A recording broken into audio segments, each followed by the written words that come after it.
ba tey ci seen sas du scrutin de ce samedi suñ fa jógee dañuy dem fële ca plateau jàkkaarloo ginnaaw nag bërki démb bi nga xamante daal waa Pastef ñi ngi doon célébrer daal di magnifier benn journée boo xam daal dañ ko jagleeloon ñi nga xamante ni ñoom la ñu tuddee ay martyrs tuddee leen ay victimes de 2021 ba 2024 jëmale ko daal ci lépp loo xamante ni dañ ko woote woon ci gasta appel à l'insurrection ginnaaw nag kàddu yoo xamante daal jot na yëkkati ko fopp ba ci indemnisation boo xamante daal dinañ koy yëkkati jox ko ñi nga xam daal mooy benn parti di waa Pastef muy juróomi milliards yoo xamante ni moom ministre de la femme et de la solidarité Maïmouna Ndiaye daal na ko yëkkati moom Bouba Ndour nag daal dina ciy def daal analyse bu am solo dama bëgg nag ñu déglu ji analyse bu Bouba Ndour dellu soit daal di koy commenter.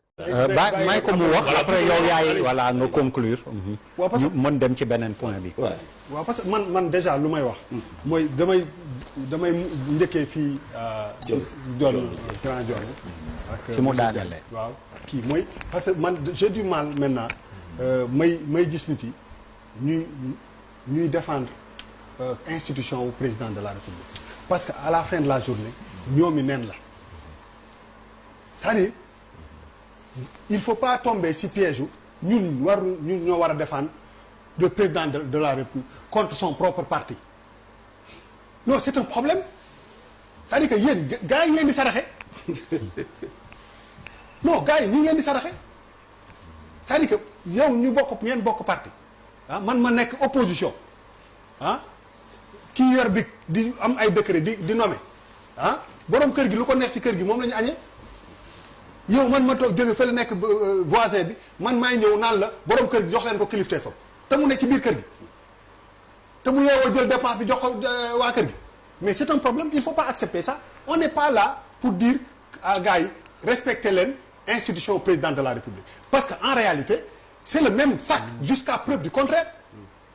Il faut pas tomber si piège boobu on n'est pas là même pour man opposition su ma ñu naan wéy il faut respecter di wax ak waa Pastef mais ñoom ñoo bokk muus. mun naa comprendre kenn ku jógee fële ci benn langue bi di jéem a attaquer institution bi nga koy kii c'est-à-dire que yéen gars yi ñu ngi leen di dóor te xamu leen ko c'est-à-dire que parce que il nous pousse à parce que tey jii nii boo ne dès que nga nekk homme politique nga ne nañu respecter institution bu président de la République dafa am benn connotation boo xam ne dafa mel ni gars yi il te dicte nga choisir benn camp entre le premier ministre et le président de la République dès que nga wax ko rek connotation boobu mën na ko jël parce que peut-être loolu lañ ci wut mooy que les gens dañu naan nañu parce que président de la République am na yoo xam ne moom moo ko mën a respecter boppam parce que moom constitution bi li mu ko doole ji mu am fii Sénégal ah moom moo war a njëkk a respecter lu boppam parce que à force que ku nekk toog naan respecté leen président de la République da koy gën a may doole da koy gën a wàññi doole contre son propre camp et le propre camp en kii nu mu tudd porte-drapeau le premier ministre effectivement lu gars yi mbalax rek tulli rek premier ministre moo ko mbalax mais c'est la réalité xam nga dëgg yàlla moo ko moom nit ñi mun nañu basé wu que si li ñuy gis bu ma nekkee militant ma gis premier ministre du benn du ñaar woo àddina bi yëpp toog ñëpp toog mu woote terra meeting pas meeting nga jàngat si que ni terra meeting bi 99% c'était destiné contre le président de la République mais bu militant yi dajee si benn salle bu ndaw yuuxu mais quand même gars yi ñaan waaye militant yi war a yuuxu mais loolu mu c'est-à-dire que lu naar bu ndaw bi wax ci naar bu ndaw mag bi la ko dégg c'est pas pour stigmatiser waa Mauritanie parce que ñu ngi ñuy seetaan moom meera ko de naar xam naa lu ma ko wax mais je veux dire loolu la ba gars yi di wax xam nga donc pour man dafa am loo xam ne ñu bëri ñu ngi tombé ci benn piège boo xam ne dañu jox régime bi dañ leen jox réew du lu ñuy doon par son combat c'est pas parce que tey jii nii loo munti perte c'est pas un dû du loo xam ne yow da nga hérité d'un pays boo xam ne yaa ko moomal sa bopp actes yi ngay posé da nga ko war a posé au nom des 18 millions de Sénégalais soo ko deful rek yaa ngi jeng fii rek ngay gis kon tey jii ñu naan ñu ngi interpréter lan mooy indemnisation ak assistance mais c'est un ministre de la République à qui ñu voté benn budget ah moom mu taxaw ak benn liberté di décider que ni man sama mais c'est un scandale mais c'est scandaleux c'est-à-dire il faut que les choses il faut ngeen wax ko nu mu nekkee c'est-à-dire que même dans l'acte dans la façon de dire et de faire mais tu te dis mais attends mais benn ministre bu ñu voté le budget pour le Sénégal nga jël sa waa parti yow nga jox leen si ba pare di ko revendiquer ak benn suffisance mais dañ koy wax xam nga benn ministre bu génnee ne bu dee yaa ko jël sax yaa tey un ministre de la République mais ay sénégalais lañu réew mi kenn moomu ko ñun ñoo ko moom te képp koo xam ne da naan ñi fi nekk ñëpp dañ leen bind pour 5 ans kenn moomu fi dara kenn doonu fi dara am na yoo xam ne booy incarner république sax ah di jël yenn fonction yi ay nit yoo xam ne sonn ak réew fu mu toll ak crise économique bi ñu toll ngay taxaw di revendiquer ñu naan way niñ ko woowee assistance à pour kii budget bu leen di voté amul nu ñu koy nu muy tëddee seen commission yi ñuy nekk amul foo xaalis yi war a dem c'est-à-dire que am na loo xam ne même ci approche bi bu nu waxantee dëgg même ci approche bi mais nga jël sa waa kër rek ne way ñii la ñu war a indemniser c'est-à-dire que même ci approche bi boo ko doon xool sax war na gën a rafet te manifestation yi quand on est benn bu nekkee benn régime bu nekk ci kii bi manifestation politique yi chaque semaine mu am dañuy fàtte république bi parce que aujourd'hui même les martyrs benn kii la benn source de menace la envers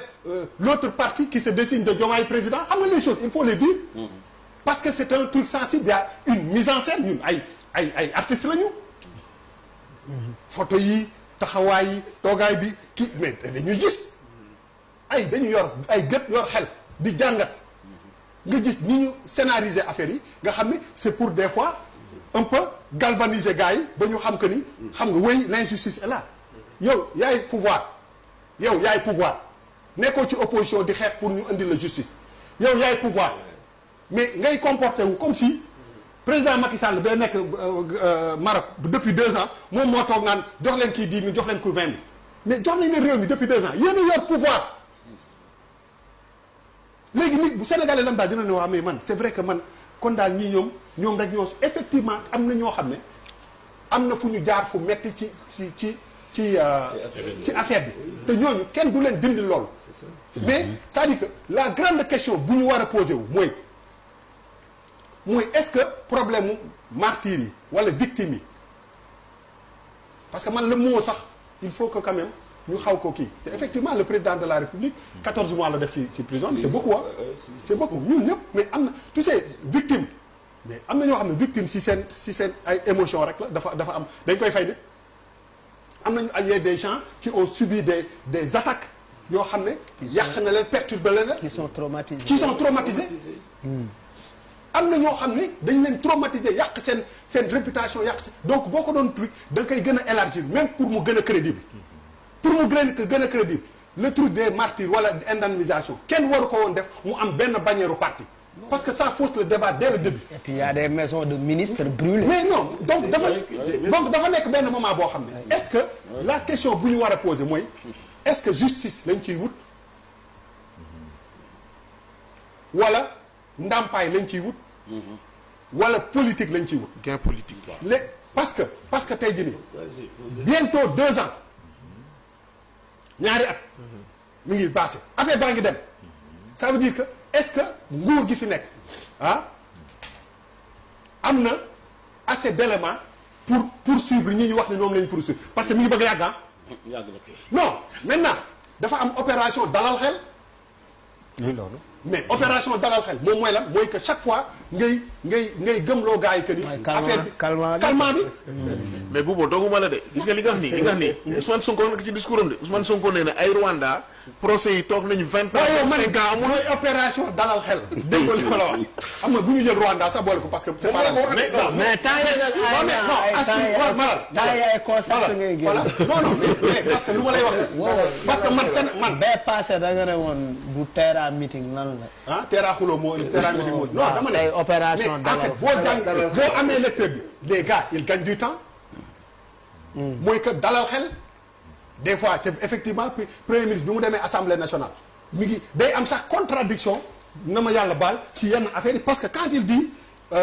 justice bi dañ ko war a bàyyi mu jël temps ñi deful dara ñu bàyyi la ñu ñibbi mais ci beneen côté ni ñuy définir justice bi aujourd'hui mooy 2029 est-ce que le premier ministre va être candidat ou non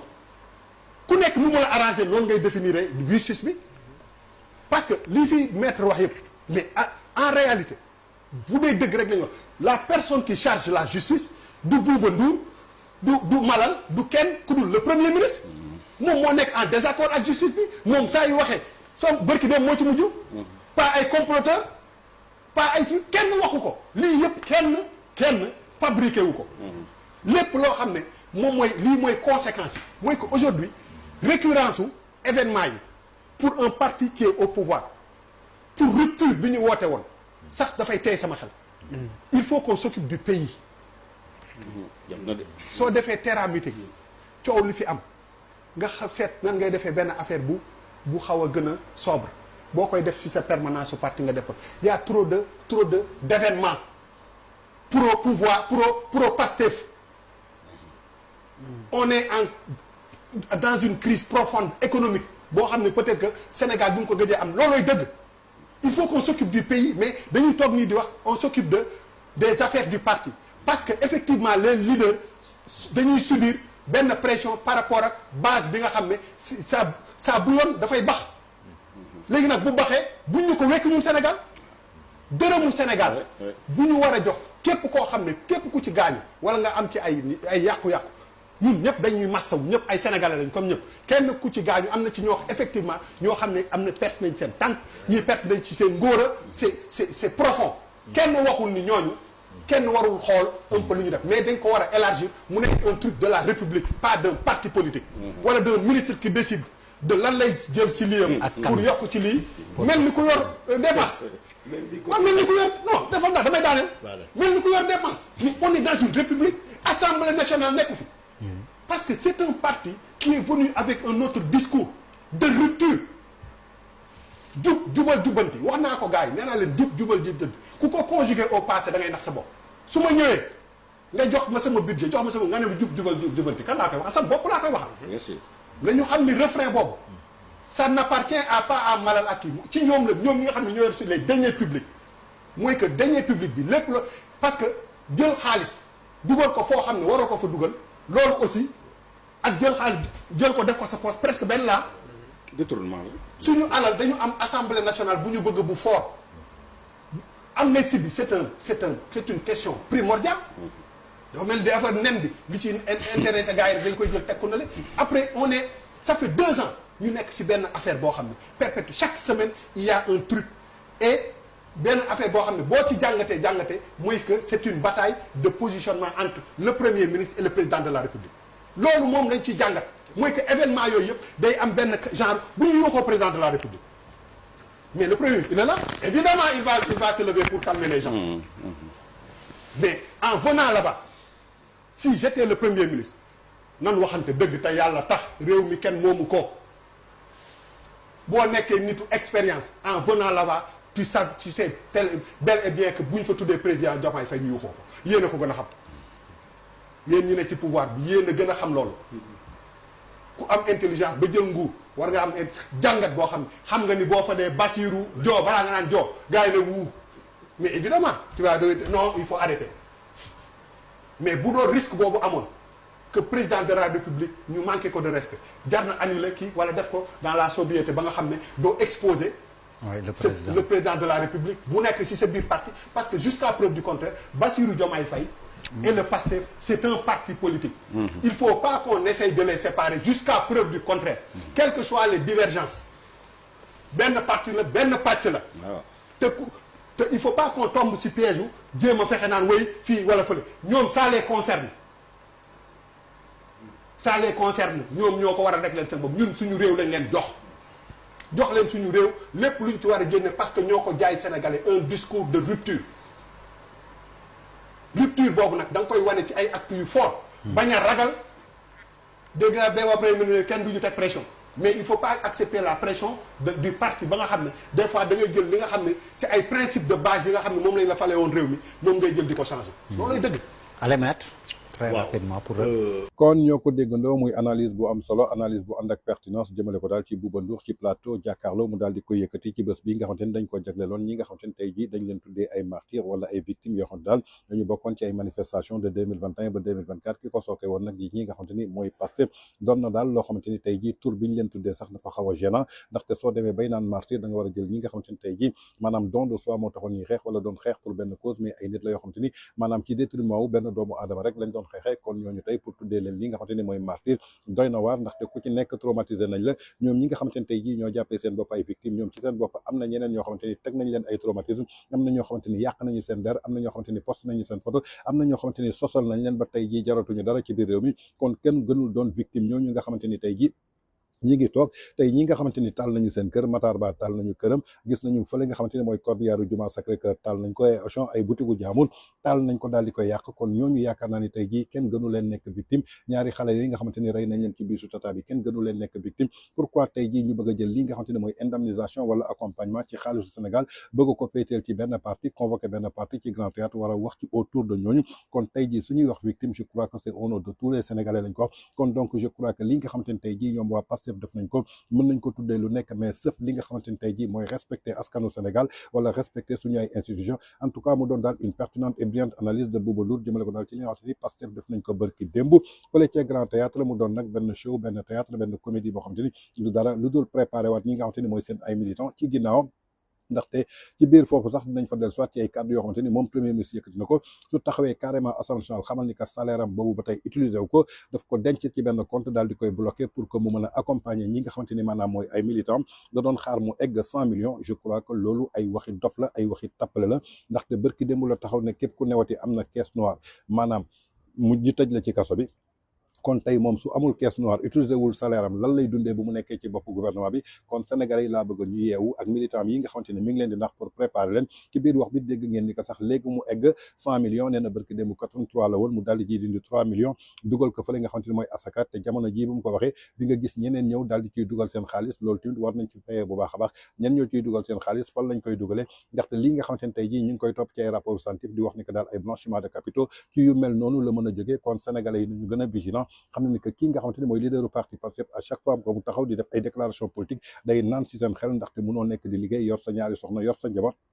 di fayee ko sa salaire ba pare nga ne utiliser woo ko te ñoom ñëpp nga war leen dundal kon xanaa bien wu Sénégal ngay dundee kon donc je crois que Sénégalais yi ñoo war a vigilant ci propos yi nga xamante ne mi ngi koy génne mais comme discours populisme lay def chaque fois rek nee naa leen ku bëgg a xam leaderu parti Pastef ban genre politique lay def da ngay dem Netflix nga tapé House of Cards House of Cards benn film la boo xamante ni 7 saisons la soo ko téléchargé Netflix nga seetaan ko ba noppi soo ñëwee di nga comprendre leaderu parti Pastef ban politique lay def ndaxte foofu la populisme juddoo foofu la manipulation juddoo foofu la wax lu dul dëgg juddoo kon donc je crois que les Sénégalais doivent faire très attention ak le leader du parti Pastef parce que actuellement dafa nekk ci ay stratégie yoo xamante ni tey jii deful dara lu dul jéem a wut mbooloom bi jéem leen convaincre parce que ñu bari demoon nañu ba meree ko léegi mi ngi wutaat beneen appareil boo xamante ni politique la pour mën a jaamaarloo ki nga xamante ni mooy le président Bassirou Diomaye Faye en tout cas mu doon ay cas yoo xamante ni muy une pertinente analyse jëmale ko daal ci li nga xamante ni tuddee woon nañ ko journée des martyrs.